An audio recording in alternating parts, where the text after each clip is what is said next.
Entenda como Xandão ficou tão poderoso ou como tudo começou. Aqui a matéria do antagonista colocou 6 anos do inquérito das fake news. Conheço a verdadeira história, mas eu gosto mais da ideia de entenda como Xandão ficou tão poderoso. Vamos lá então. O que aconteceu? O inquérito da fake news foi aberto em 14 de março de 2019. Qual é a situação? O ministro Dias Toffoli, que era então presidente do Supremo Tribunal Federal, abriu um inquérito de ofício por meio da portaria e não por pedido da Procuradoria-Geral da República, como era o praxe. Por que ele fez isso?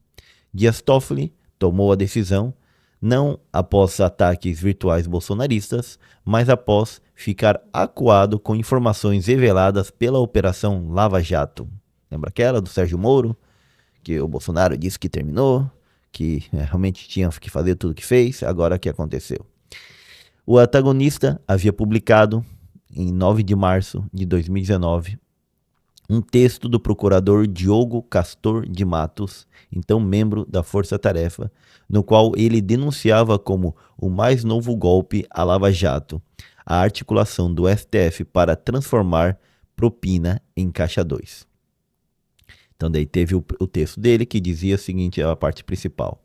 Agora, como no Brasil, todo político corrupto pede propina a pretexto de uso em campanhas políticas. Se o entendimento da turma do abafa sobressair, praticamente todas as investigações da Lava Jato sairiam da Justiça Federal e iriam para a Justiça Eleitoral. Isto incluindo complexas apurações de crimes de lavagem de dinheiro transnacional, corrupção e pertencimento à organização criminosa, que exigem minuciosas técnicas de investigação e são atualmente processadas nas varas especializadas da Justiça Federal. Logo, praticamente não haveria mais competência das varas especializadas da Justiça Federal, que poderiam, inclusive, fechar as portas. Seria o fim da Lava Jato. Qual que é a ideia? Então, aquele dinheiro que eles receberam por meios ilegais, vários políticos, eles poderiam dizer não. Agora é de caixa 2, e o STF estava levando esse entendimento, e como era de caixa 2, saía então da Justiça Federal, ia para a Justiça Eleitoral, onde poderia ficar anos ali rolando, até porque a Justiça Federal não tem tanta gente para fazer tanta investigação. Esse entendimento, pouco razoável, começou a ser costurado na segunda turma do STF desde o começo de 2018, com envio à Justiça Eleitoral de diversos depoimentos relacionados à colaboração premiada da Odebrecht, em que se afirmava que o dinheiro sujo foi solicitado e pago a pretexto de ser usado em campanha política. Olha aí. Então aqui tem alguns exemplos. Entre os casos está o do ex-senador José Serra, do PSDB de São Paulo, que é suspeito de receber nada menos de suspeito de receber nada menos do que 10 milhões de reais da Odebrecht. Como político, teria afirmado que o dinheiro ia para a campanha à presidência de 2010. O caso atualmente repousa tranquilo na Justiça Eleitoral, que é o sonho de todo político corrupto, segundo aqui o pessoal do antagonista. E aí, o que aconteceu? A Cruzoé publicaria em 4 de setembro de 2020 a matéria sobre a intimidade de Gilmar Mendes e José Serra, relacionando as pessoas aqui. Castor Matos continuou. A Justiça Eleitoral não possui quadro próprio de juízes e promotores, mas sim membros da primeira instância transitórios. A composição dos tribunais eleitorais é feita por magistrados 100% provenientes de indicações políticas, dizendo que ficaria muito mais difícil de julgar, já que são indicações. Não tem estrutura nem especialização para investigar crimes de colarinho branco. Historicamente, não condena ou manda ninguém para a prisão por caso de caixa 2. 4 dias depois, em 13 de março de 2019, Toffoli anunciou pedido ao Conselho Nacional do Ministério Público de uma investigação sobre as críticas do Procurador da República Diogo Castor, que integra a Força-Tarefa da Lava Jato em Curitiba, aos ministros do STF e a atuação da Justiça Eleitoral no combate aos casos de corrupção. E aí, em artigo publicado no site O Antagonista, Castor afirma que vem sendo ensaiada na segunda turma do STF o mais novo golpe, a Lava Jato. O que o Toffoli fez foi tentar transformar a descrição crítica das capacidades da justiça eleitoral e das articulações do STF em o quê?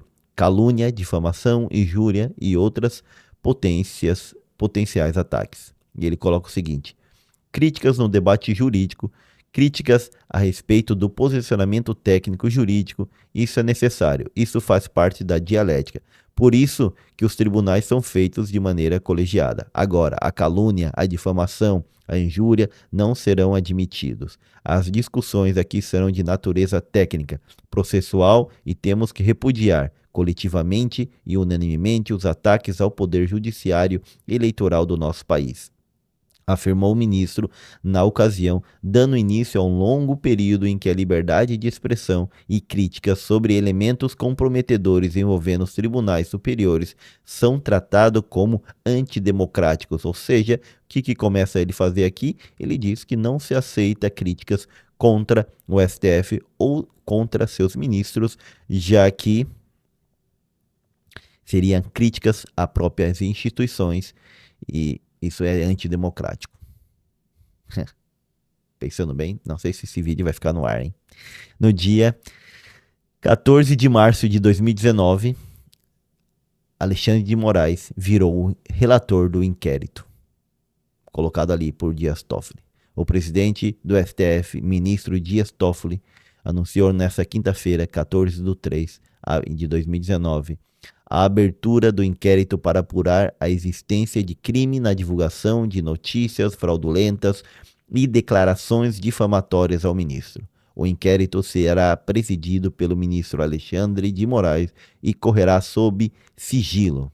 A abertura foi anunciada depois que o ministro tomou conhecimento de ofensas do procurador da República Diogo Castor de Matos, integrante da Lava Jato, à Justiça. Se sentiu ofendido e aí abriu o inquérito. Em 15 de março de 2019, Carolina Brígido acrescentou no jornal Globo que entre os alvos, além de Castor de Matos, estão procuradores da Lava Jato que postaram vídeos na internet conclamando a população a tomar partido no julgamento de hoje, como o Deltan Dallagnol. Por isso que o Deltan se ferrou tanto e nem conseguiu, ou melhor, perdeu seu mandato de deputado federal, né? Também será investigada a ação da Receita Federal que recentemente inclui o ministro Gilmar Mendes, sua mulher, a advogada Guiomar, e a mulher de Toffoli, a advogada Roberta Rangel, em uma lista de movimentações financeiras suspeitas para serem averiguadas. Caraca. Moraes depois blindou os colegas, suspendendo a apuração da Receita e os 2 auditores fiscais. É uma acusação aqui forte que faz o antagonista. Se é certo, é outra coisa, não sei. Mas que faz uma acusação forte é que faz. Um mês depois, em 15 de abril, Moraes usou o inquérito para censurar a reportagem especial da revista Cruzoé por expor a verdade sobre o codinome de Toffoli, que na Lava Jato aparecia como o amigo do meu pai, a construtora Odebrecht, envolvida no escândalo da corrupção da Petrobras, e só revogou a ordem após o então decano Celso de Mello emitir nota contra a censura. Daí eles tiraram essa nota. Então, o amigo do meu pai, segundo eu entendi aqui, ó, segundo o Marcelo, que o Odebrecht, o filho do dono da Odebrecht que foi preso, o amigo do meu pai era, em e-mails internos da empreiteira, se referia a Toffoli, que era amigo do Lula, que é amigo do Emílio, o Emílio Odebrecht, pai do Marcelo Odebrecht, segundo a reportagem aqui do antagonista. Isso foi que eles publicaram. Aí o que ficou claro é que Toffoli, um dos 11 ministros do STF, tentava fazer uma informação comprometedora a seu respeito para ser um ataque às instituições brasileiras. Começou ali a estratégia de alegar defesa da democracia para legitimar medidas autoritárias contra pessoas e sites inconvenientes aos ministros do STF. Em 18 de abril de 2019, Toffoli reforçou em entrevista a um jornal: se você publica uma matéria chamando alguém de criminoso, acusando alguém de ter participado de um esquema, e isso é uma inverdade, tem que ser tirado do ar. Pronto, simples assim. É necessário mostrar autoridade e limites. Não há que se falar em censura neste caso, da Cruzoé e do antagonista. O documento não diz nada com nada. Daí, tirem as suas conclusões. Era exatamente para constranger o Supremo.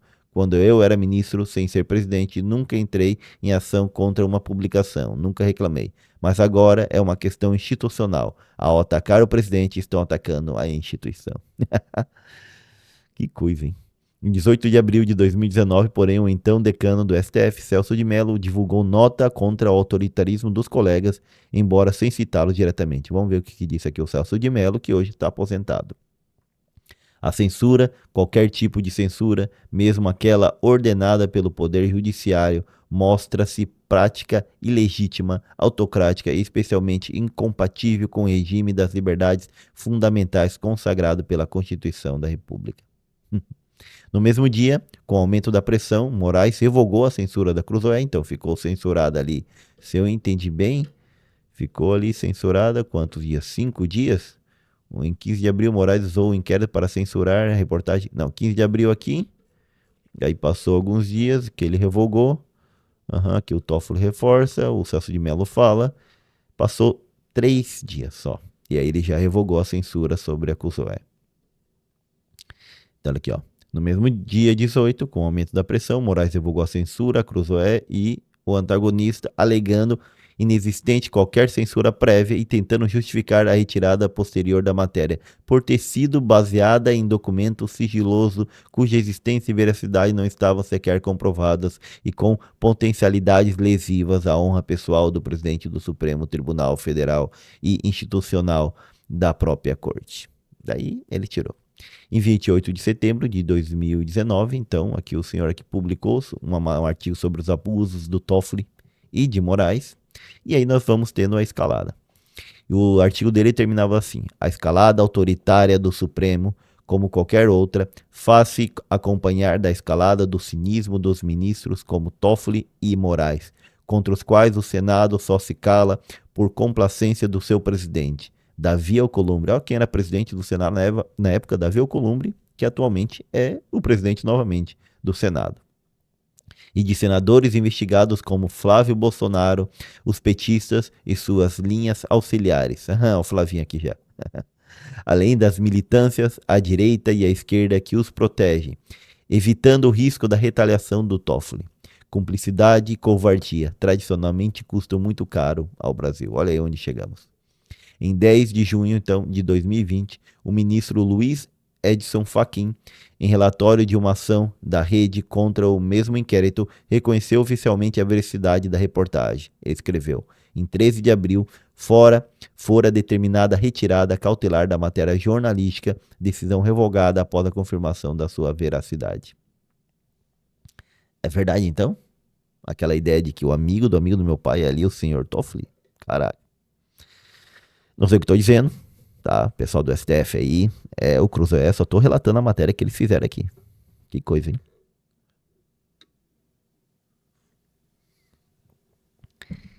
É complicado esse Brasil. Continuando. Em 13 de outubro de 2020, porém, Celso de Mello se aposentou do STF após 31 anos de atuação na corte, deixando Moraes mais à vontade para colocar suas asinhas de fora. E aí, eles colocam que houve uma cumplicidade do Bolsonaro com Toffoli. Barraram a CPI da Lava Toga. Vamos lá. O que era essa CPI da Lava Toga? Em 15 de julho de 2019, o ministro Dias Toffoli, do STF, aproveitou um pedido da defesa do Flávio Bolsonaro e paralisou todas as investigações do país baseado em dados do COAF, que é o Centro de Controle de Atividades Financeiras, no qual apareceu umas atividades financeiras do Flávio Bolsonaro de que não eram muito legais, tudo que podiam mostrar talvez uma rachadinha lá no Rio de Janeiro, que é aquela questão de você recebe dinheiro dos seus funcionários, eles te devolvem parte do salário dos seus assessores para você juntar e fazer outros serviços, né? Pagar outras coisinhas. Só que nesse COAF, nessas auditorias que apareceram isso do Flávio, também apareceram apurações que atingiam as esposas do Toffoli e de Gilmar Mendes. Então, enquanto essas investigações estavam paralisadas, à espera da análise no plenário da Corte em novembro, 2 episódios ilustrativos da Frente Ampla pela Impunidade aconteceram. Primeiro, Moraes encerrou de vez a apuração da Receita, blindando ambos os colegas e suspendendo 2 auditores fiscais. Coitados dos auditores, se ferraram aqui. Depois, a família Bolsonaro atuou para barrar a iniciativa constitucional que poderia conter na raiz os abusos do Supremo, a CPI da Lava Toga, cujo requerimento da criação chegou a alcançar o número mínimo de 27 assinaturas em 30 de agosto de 2019 e previa que a comissão investigasse condutas impróprias, desvios e operacionais e violações éticas por parte dos membros do Supremo Tribunal Federal, cuja responsabilidade de fiscalização é do Senado Federal. Nossa, eles iam investigar, então, condutas impróprias, desvios operacionais e violações éticas. Ui, aqui poderia pegar muita coisa, hein? Imagina isso se tivesse acontecido essa CPI, quantos ministros continuariam lá e quanto medo teriam os novos ministros. Dias Toffoli, como se passara a explanar, agiu de maneira absolutamente incompatível com o decoro e a responsabilidade do seu cargo, protagonizando verdadeiros desmandos que atingiram diversos cidadãos, os veículos de imprensa e a sociedade como um todo, motivo pelo qual se faz necessário a investigação do fato determinado supramencionado, dizia a justificativa do requerimento de autoria do senador Alessandro Vieira, à época no Cidadania, hoje no MDB. A comissão seria composta por 10 membros titulares e 6 suplentes, com duração de 120 dias. Toffoli seria investigado, entre outros motivos, pela abertura do inquérito das fake news e pela mesada de R$100.000 que recebia da sua esposa. Nossa, mesadinha alta. Minha esposa poderia me pagar isso aí também. Não ia achar ruim. Alguém aí ia achar ruim? Ganhar 100 mil da esposa, ó. Roberta Rangel, desde 2015, em uma conta mantida no Banco Mercantil.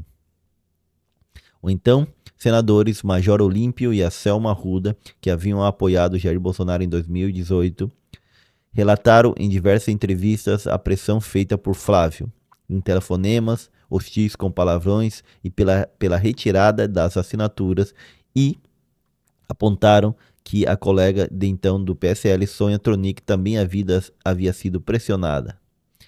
Vocês querem me foder? Disse Flávio, segundo a senadora Selma aqui. Selma é a Arruda. Eu também fui pressionada aos berros para que eu retirasse imediatamente a minha assinatura da CPI, porque eu ia ferrar com ele, para não usar outros termos, confirmou a Soraya. Olímpio contou ao papo antagonista que as duas senadoras telefonaram assustadas após receberem as ligações do 01, esculhambando com elas, e que o próprio Jair Bolsonaro já havia conversado com eles sobre o tema. Dias antes, o presidente tinha me chamado para conversar comigo, não foi nem no gabinete, foi conversa dentro do alojamento dele mesmo.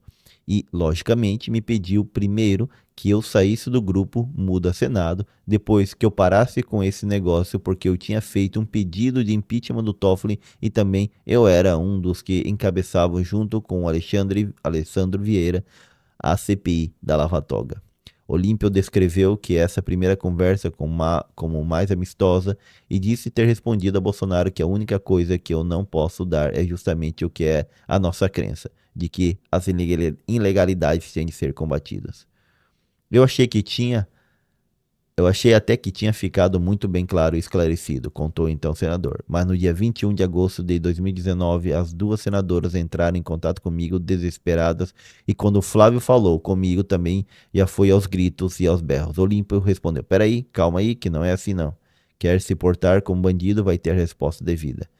Ele prosseguiu o relato e de repente o pai, Jair Bolsonaro, e não sei se estava acompanhando a ligação pelo Viva Voz, segundo a Soraya Tronic, sim, mas de repente assumiu o telefone e também quis me cobrar de todas as formas. Passou a dizer impropérios e eu não sou santo, disse impropérios também. Caraca. Depois disse o seguinte: o moleque, ninguém tá. Peraí. Segundo o Olímpio, tem gente que se intimida com o príncipe herdeiro, mas ele reagiu ao filho do Bolsonaro dizendo: ó, moleque, ninguém tá se intimidando com nada, não. E vou continuar, sim, apoiando iniciativas como a CPI da Lava Toga e com muito mais contundência, porque eu vi o desespero estampado em razão do que poderia ser uma CPI daquela natureza dentre esses acordos do submundo traçados. Nossa, então o senador Olímpio acusou de que havia um acordo entre o STF e o filho do Bolsonaro aqui, hein? Muitas pessoas precisam e ao longo do tempo vão tomar conhecimento de fatos que são deprimentes para todo mundo que sonhou uma mudança de verdade no Brasil. E aqui acabou a mudança em 2019 mesmo. Olímpio já havia dito que a sabotagem da Lava Toga por Bolsonaro levou à ruptura da relação entre eles, porque foi uma coisa de caráter pessoal para a proteção dos filhos, que é o que muita gente aqui acusa Bolsonaro, que cedeu para proteger os filhos, ou principalmente o Flávio. Né?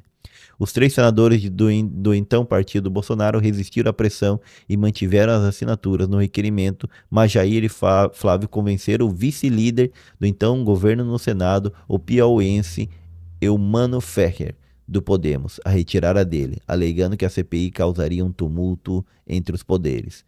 No mesmo entendimento, prejudicaria todo esse esforço das reformas encaminhadas pelo Poder Executivo para o Congresso Nacional, disse o senador em 25 de setembro de 2019, encobrindo as motivações bolsonaristas. Ferrer migrou para o PP e ficou bem servido de emendas liberadas pelo governo para o Piauí, chegando a gravar vídeo com Bolsonaro e Ciro Nogueira. Que coisa, hein? Naquele mesmo mês de setembro de 2019, Eduardo Bolsonaro compartilhou vídeo de um ativista bolsonarista contra a Lava Toga. E Flávio Bolsonaro alegou que era questionável entrar no mérito de decisões do Supremo e que uma CPI como aquela taca fogo no país. Ah, e agora não querem tacar fogo? Não foi o Eduardo que quer queimar tudo agora? Quando não beneficia a família, aí eles fazem. Quando beneficia, aí não, né? 4 anos depois, em 19 de julho de 2023, Flávio confessou expressamente: eu fui contra sim, é importante trazer isso a público também. A CPI da Lava Toga. O bolsonarismo, portanto, amarelou no Senado para contestar ministro do STF pela via constitucional e depois passou a mandar o povo ir às ruas a cada 7 de setembro, como repetiu em 2024, ameaçando tudo ali, o Xandão e tudo mais, né? Em 7 de novembro de 2019, o STF então proibiu prisão para pós-condenação em segunda instância, derrubando a sua jurisprudência com a mudança do voto de Gilmar Mendes. Em 8 de novembro de 2019, Lula saiu da prisão graças a essa decisão. Lembrando aqui que o Celso de Mello já havia sido aposentado nessa época.